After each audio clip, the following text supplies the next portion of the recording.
紫梅与空中承认肖战有关。肖战看到后，给他点了点头。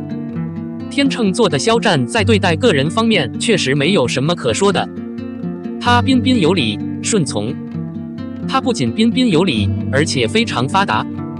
不管他是否经历过沮丧的事情，他都不会毫不费力地向别人透露自己的情绪。他们都兴高采烈地面对别人。这样一来，肖战的大脑也很难看透。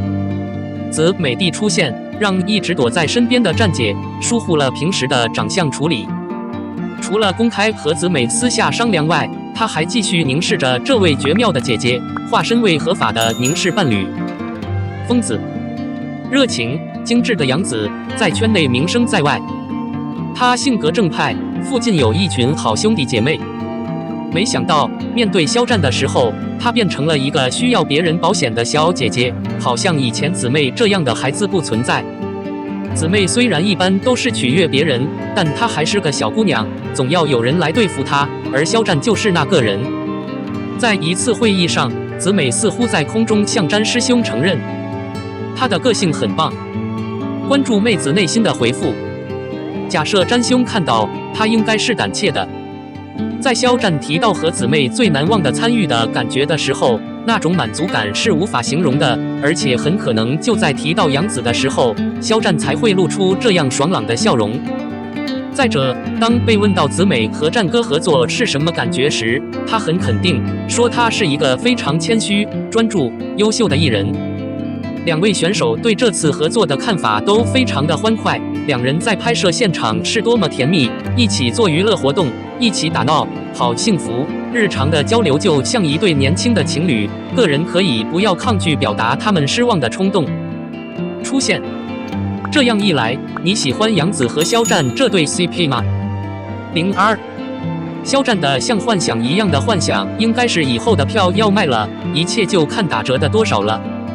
昆山站如梦似幻的抢票早有定论，但由于临近12月初权威执行，抢票时间间隔过大，多方面因素。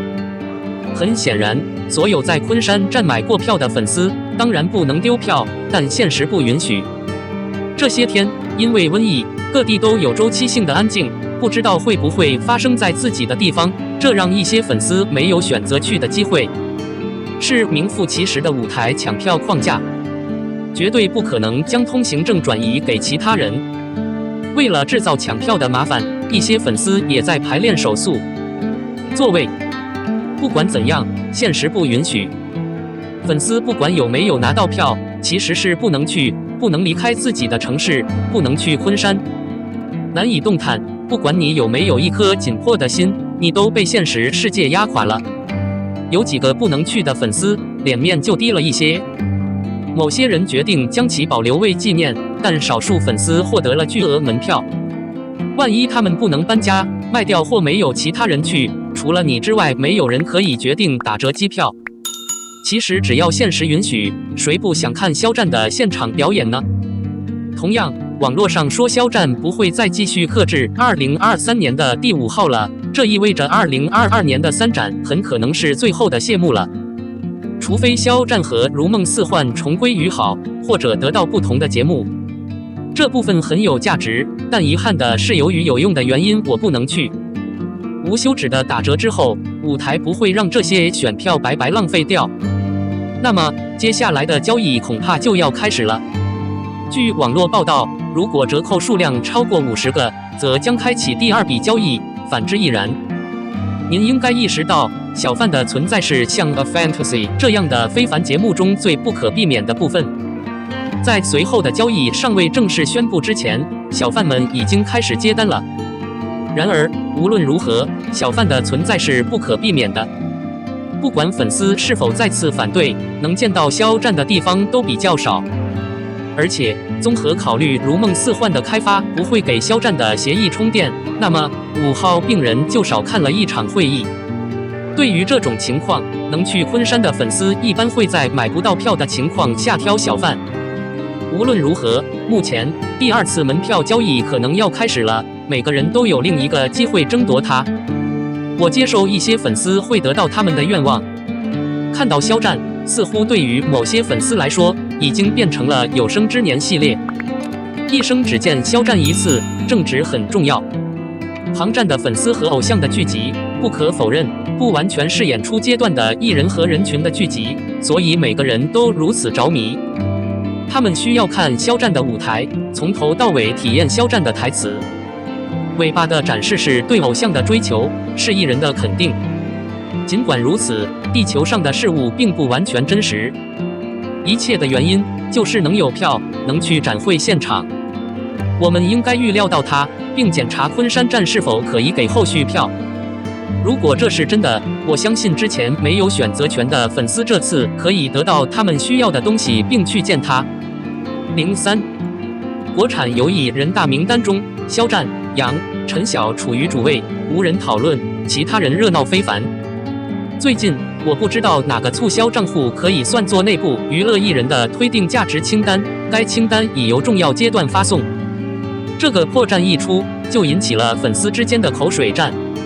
主要梯队是肖战、杨和陈晓，第2至第5梯队同样是知名专家，在银幕前动感十足。不同的粉丝有不同的看法，他们中的大多数人都在不停地窃笑，但也有更严肃的粉丝在与言语冲突做斗争。到目前为止，大多数粉丝都认为3名专家在主力梯队中的定位是值得的。事实上，一些博主早就推论，在这10多年的媒体中，单从外表来看，肖战、杨、陈晓3位专家都是了不起的。惊人的当前服装，任何东西看起来都很棒。综上所述，他在演诛仙的时候，真的证实了他穿麻袋也好看。肖战为了贴合专家部队中的人物，在严酷中刻意化妆，同时也挡不住盛世的辉煌。后排的粉丝们继续争吵，纷纷表示自己的帅哥定位低，或者反过来想想，对面家族中哪个美人的地位比自己的美人高，表示失望，觉得自己拉低了自己金牛犊的地位。说实话，考虑到一切，他确实是独一无二的，抽象的情感没有统一的规范。在任何情况下，在媒体机构中有吸引力的人和奇迹的聚会场所，外表实际上是让一切顺利进行的重要条件。比拟每一个有魅力的人，从五官的亮点到脸型，甚至到眉毛的粗细，都少不了自己的不足。在任何情况下，有时缩写形式是明确的元素，承认并且有令人信服的理由，应该被过度捕捉。单从外表来看，第1梯队的3位高手，在相当长的一段时间内，肯定是有些出类拔萃的，当之无愧。每个人都是一股力量，不要过分夸大。匠人若想走得更远，其实是需要用作品来说话的。跟随你的神开始一个职业，比在这里因为你有魅力的人排在第1位而发生大量争吵要聪明得多。04，杨在8段锦上的城镇搜索中引起了一阵骚动。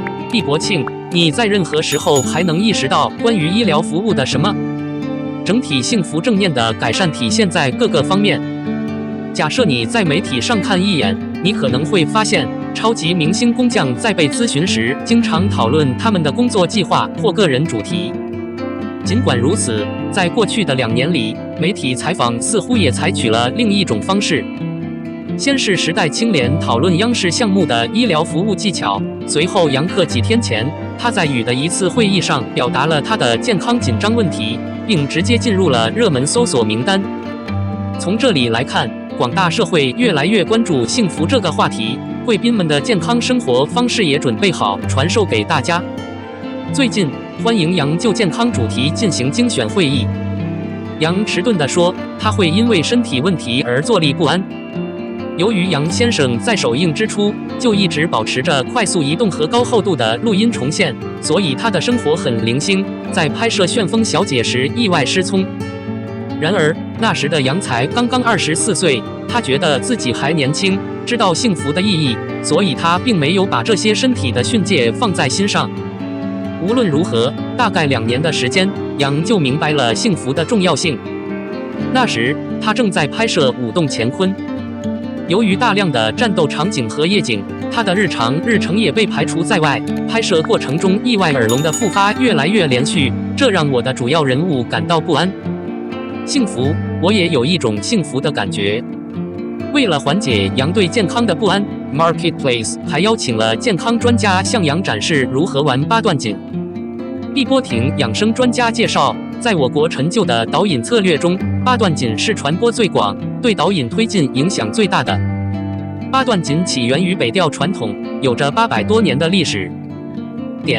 它对人体有很多好处，不仅可以伸展肌肉和骨骼，缓解疲劳，还可以促进血液循环和通气。同时，它会影响神经和心血管，它影响人体的不同器官。羊在八段锦期间还向普通民众传授了他的日常生活。录制后，他会泡脚、补水、揉捏。他同样主张年轻人一起加入医疗小组。这段采访的视频传出后，杨幂的高知名度通常让他一开始就急于紧追不舍。同时，受明星影响，福祉保护主题也得到了广泛的普及。